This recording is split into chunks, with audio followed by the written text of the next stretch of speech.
हम में से कई लोग अध्यात्म के विषय में अपने जितने भी प्रश्न होते हैं उसके उत्तर कई बार हम दूसरों से पाना चाहते हैं और पूछ भी लिया करते हैं कि भगवान क्या होता है, मैं कौन हूँ, आत्मा क्या है, जीवन में सुख दुख क्यों है, संसार क्यों बना, किसने बनाया। ये सारे प्रश्न पूछने लगते हैं। ये सारे प्रश्न अध्यात्म के हैं और आध्यात्मिक प्रश्नों का उत्तर दूसरा दे ये थोड़ा अटपटा लगता है। इसीलिए सबसे पहले हम ये जानेंगे कि अध्यात्म का अर्थ क्या है, अध्यात्म कहते किसे हैं। तो दोस्तों, अध्यात्म दो शब्दों से जुड़ के बना है, अध्ययन जोड़ आत्मा, यानी आत्मा का अध्ययन, स्वयं का अध्ययन। आत्मा मतलब हम स्वयं, आत्म को स्वयं के बारे में प्रदर्शित किया गया है। और अध्ययन, अध्य का मतलब अध्ययन, मतलब अध्ययन, स्टडी, मतलब अपनी स्टडी के बारे में कहा गया है यहाँ पर कि अध्यात्म। अगर आप आध्यात्मिक व्यक्ति है, यानी आप अपना अध्ययन करते हैं, अपनी खोज करते हैं, आपके विषय में जितने भी प्रश्न हैं उसकी खोज करते हैं आप। इसी विषय में अगर बात करें कि जब खोज अपनी हो तो दूसरा कोई उत्तर दे कि तुम ये हो या फिर वो हो, तो फिर उस पर कैसे विश्वास किया जा सकता है। अब ये बताइए, कोई अगर आपको ये कह दे कि तुम भगवान हो, तो क्या उस पर विश्वास कर लोगे? क्या आपका कोई प्रश्न नहीं उठेगा आपके मन में कि मैं भगवान हूँ? क्या आप मान लोगे कि आप सच में भगवान हो? या फिर कोई आपसे ये कहे कि आप आत्मा हो, तो क्या आप मान लोगे कि आप आत्मा हो? उसी तरह कोई ये कह दे कि आप भगवान के अंश हो। अनेकों प्रकार की चीजें जो हर लोग कह सकता है, आपको कोई भी आदमी कह सकता है आपसे कि आप ये हो, आप वो हो, पर आप मान नहीं लोगे। क्यों? क्योंकि आपके मन में प्रश्न ही प्रश्न उठेंगे कि ऐसा क्यों, मैं वो क्यों हूँ, मैं ऐसा क्यों हूँ, और बड़ी सारी चीजें जो आपके मन में उठेंगी। इसी विषय पर भगवान शंकराचार्य की एक पुस्तक है विवेक चूड़ामणि, उसमें लिखा गया है कि जो व्यक्ति जानता है, जो व्यक्ति उस आत्मन या उस परमात्मा के विषय में जानता है या स्वयं के विषय में जानता है, उसके लिए किसी भी शास्त्र को पढ़ना अनिवार्य नहीं, और जो नहीं जानता है उसे भी उस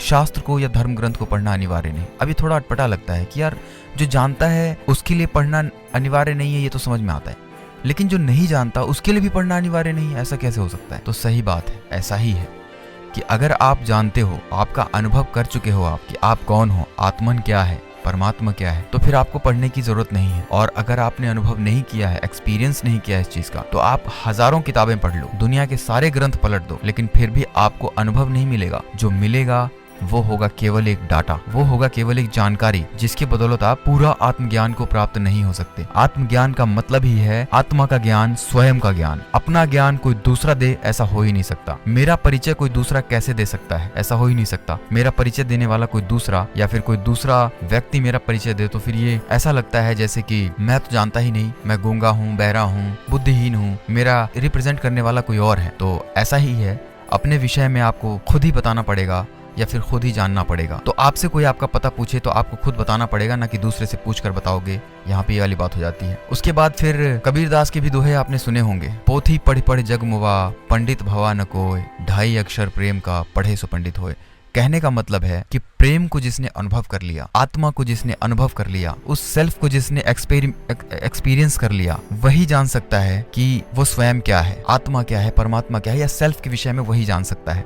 अन्यथा आप अनेकों पुस्तकें पढ़ लो, अनेकों ग्रंथ पढ़ लो, दुनिया की कोई ताकत नहीं या दुनिया का कोई पुस्तक, कोई यूनिवर्सिटी नहीं जो आपको समझा दे कि आप कौन हो या फिर आपका अस्तित्व क्या है। फिर भगवान बुद्ध की बात आती है। भगवान बुद्ध से किसी ने पूछा कि आप इतने चमकदार व्यक्ति दिखते हो मुझे, आपकी आभा अतुलनीय है, आप कौन हो? तो उन्होंने कहा कि मैं सिद्धार्थ गौतम हूँ। तो फिर उस व्यक्ति ने पूछा कि इतनी चमक आपके ऊपर कैसे है, आप इतने प्रसन्न क्यों हो? तो भगवान बुद्ध ने कहा कि मैंने स्वयं की खोज कर ली है, मैंने मुक्ति का मार्ग ढूंढ लिया है। तो सामने वाले संत की इच्छा जागृत हुई कि इनसे पूछे कि इनके गुरुदेव कौन है। तो फिर उन्होंने पूछा कि आपके गुरु का नाम क्या है? तो उन्होंने कुछ प्रारंभिक गुरु के तो नाम बताए, लेकिन उन्होंने फिर ये कहा कि स्वयं की खोज में, आत्म की खोज में और मुक्ति की खोज में मैं स्वयं चला। मैंने खुद ही खोज की कि मेरा सेल्फ क्या है, मैं कौन हूँ और मुक्ति का मार्ग क्या है। तो फिर उस संत ने कहा कि महाराज, लगता है आपको थोड़ा सम्मान दे दिया है तो आप सिर पे चढ़ बैठे हो। आप अपने गुरु का श्रेय छीन रहे हो उनसे कि उन्होंने आपको मुक्ति का मार्ग दिखाया और आप कहते हो कि आपका गुरु नहीं है कोई। इस तरह की बात होती है। तो भगवान बुद्ध ने भी कहा था कि मेरा कोई गुरु नहीं है, मैंने स्वयं ही मुक्ति का मार्ग ढूंढा है, मैंने अपना सेल्फ का जो इंक्वायरी है मैंने खुद किया है, उसकी प्राप्ति में मेरा कोई योगदान किसी ने भी नहीं दिया। और उसके बाद बात ये आती है कि असहमत कौन है। यहाँ तो सभी आत्मज्ञानी, सभी महापुरुष, सभी सिद्ध पुरुष एक दूसरे से सहमत है, कोई किसी के विरोध में नहीं है।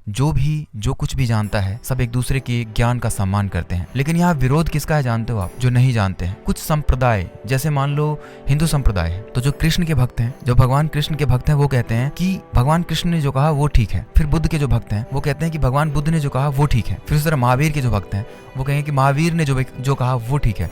इसलिए मैं कहता हूँ कि महावीर, बुद्ध और कृष्ण में आपस में मतभेद नहीं है। ये तीनों एक दूसरे को जानते हैं कि हाँ हम एक ही हैं, हम में कोई भेद नहीं। लेकिन फिर उनके मानने वाले मनुष्यों में, उनके मानने वाले अनुयायियों में आपस में भेद है। क्यों? क्योंकि वो उस गहराई तक, उस अंतरतम सेल्फ तक नहीं पहुंच पाए, क्योंकि उन्होंने दूसरों से जानने का प्रयास किया, क्योंकि वे अपनी जो है खोज वो बुद्ध के ज्ञान के सहारे करना चाहते हैं, या कृष्ण के ज्ञान के सहारे करना चाहते हैं, या फिर भगवान महावीर ने जो कहा उनके ज्ञान के सहारे अपने आप को तोलना चाहते हैं, या उनकी विचारधारा पर अपने आप को तोलते हैं। इसलिए उनके आपस में मतभेद है उन समुदायों का। लेकिन अगर वो खुद उतर के देखेंगे, खुद के सेल्फ के भीतर अंतरतम क्षेत्र में उतर के देखेंगे, तो ये पाएंगे कि वे और बुद्ध और कृष्ण या फिर अनेक आत्मज्ञानी जो आज तक हुए हमारे भारत में या फिर विश्व के किसी भी कोने में, वो अलग नहीं थे। इसलिए खुद की खोज खुद ही करनी पड़ती है, कोई दूसरा नहीं करके देगा। इसलिए अध्यात्म क्या है? खुद की खोज है, अपना अध्ययन है, और अपना अध्ययन कोई दूसरा नहीं करके देगा आपको। इसीलिए कहता हूँ दोस्तों, अपने अध्ययन की शुरुआत आप खुद करो।